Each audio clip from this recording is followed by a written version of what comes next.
بسم اللہ الرحمن الرحیم۔ مصر میں فرعون کی حکومت تھی جو ایک ظالم اور جابر بادشاہ تھا۔ اس کے دربار کے نجومیوں نے بتایا کہ بنی اسرائیل میں ایک ایسا لڑکا پیدا ہوگا جو اس کی حکومت کا تختہ الٹ دے گا۔ اس نے اس خطرے سے بچنے کے لیے ایک فرمان جاری کیا کہ بنی اسرائیل کے ہاں جو لڑکا پیدا ہو اسے فوراً قتل کر دیا جائے، وجہ کچھ بھی ہو۔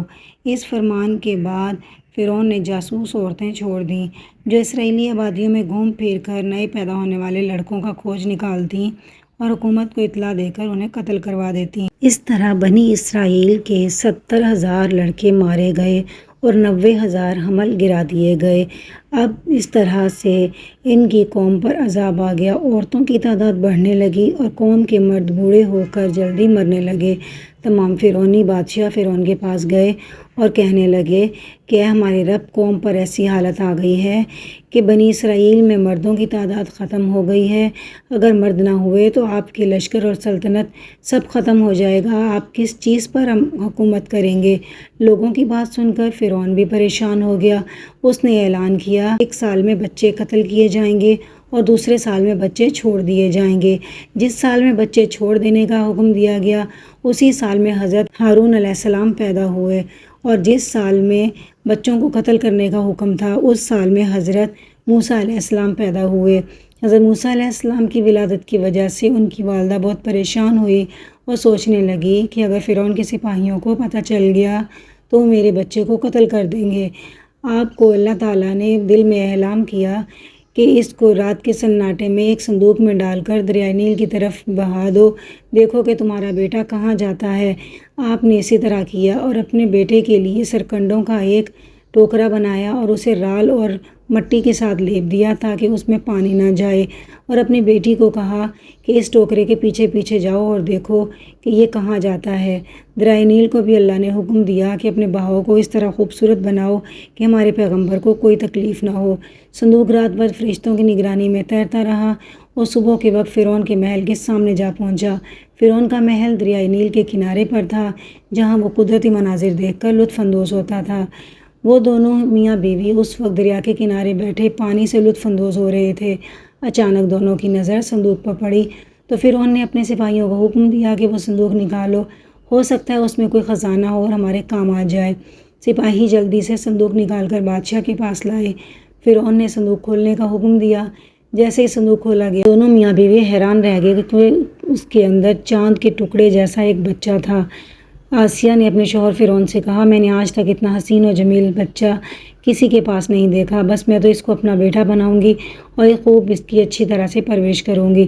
فرعون نے پہلے تو منع کیا لیکن اپنی بیوی سے محبت کی وجہ سے فوراً ہاں کر دی۔ اس طرح وہ بچہ جس کے قتل کی خاطر 70,000 بچے قتل کیے گئے اور 90,000 حمل گرائے گئے، اتنی قربانی کے بعد وہ بچہ فرعون کے محل میں پلنے بڑھنے لگ گیا۔ فرعون کی بیوی آسیہ نے آپ کو دودھ پلانے کے لیے بہت سی عورتوں مقرر کیں لیکن آپ نے کسی کا دودھ نہ پیا۔ تو پھر حضرت موسیٰ علیہ السلام کی بہن مریم کسی کام سے محل میں گئیں اور کہا کہ میں ایک عورت کو جانتی ہوں جو آپ کے بیٹے کو دودھ پلا سکتی ہے۔ آسیہ نے کہا، اسے فوراً لے کے آؤ۔ اس طرح آپ کی حقیقی والدہ وہاں پہنچیں اور ان کو اپنی گود میں لیا اور اس کو پیار کیا تو انہوں نے فوراً ہی دودھ پینا شروع کر دیا۔ اس طرح آپ فرعون کے محل میں پلتے رہے اور اپنی اصلی ماں کا دودھ پیتے رہے۔ ایک دن فرعون اپنے بھرے دربار میں آپ کو گود میں لیے تخت نشین تھا۔ ملکہ آسیہ بھی ساتھ بیٹھے تھے۔